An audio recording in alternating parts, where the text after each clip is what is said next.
Hi there, Jennifer Sanford here with Open Door Communications, and no video series on emergency preparedness would be complete if we didn't talk about stress and self-care. The reality is that when you're presented with any situation, you have two choices: to react or to respond.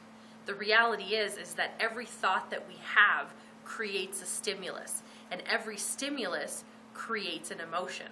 Now, if you think I'm joking, let's try this exercise. I'm going to give you 3 things to think about.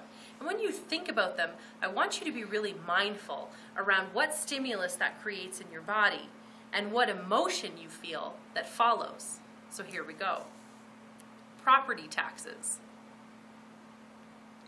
Paying for post-secondary education. The Flames winning the Stanley Cup. See? Everything creates a stimulus. The stimulus creates an emotion. We call these mental models, which is that the brain actually programs what it knows to be true about day-to-day things. You ask any bride that's getting married how she feels, one of the first things she's likely to say is stress. Now, while stress may be present in her life, we're also micro-programmed to think that the idea of organizing a big event creates stress. Stress is the stimulus that we own as the emotion. You know, having a reaction to stress is natural. It comes back to our fight or flight biology. That in everyday situations, our body is geared around how to respond for things that endanger us. So once upon a time, when we were being hunted by animals, to now when we face day-to-day pressures that exceed our capacity, the body reacts in the same way. The senses sharpen, time seems to slow down, body flow increases because the body is getting ready to fight something, digestion stops because blood is being disproportionately moved around the body, our breathing becomes more rapid, we find that we have to go to the bathroom because the body is actually ridding itself of toxins to be able to respond. So what do we need to know now that we know how our body will respond? Well, something interesting that is not often focused in emergency management is that the body needs to burn that off. You know, laying awake in bed or sitting at your desk isn't going to help you to address the way you're feeling about stress. Get up, walk around, take the dog for a walk around your office, go and get a glass of water.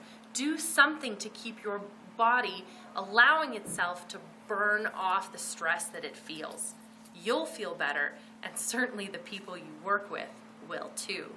Another thing you can do is an exercise we call 7-11, which is on the count of 7 to take 7 breaths in and then to take 11 counts of breath out. So that sounds like 7 in and 11 out. Doing this 1 to 2 times quietly can make a world of difference if you're in a position where you're making a lot of decisions in a short period of time.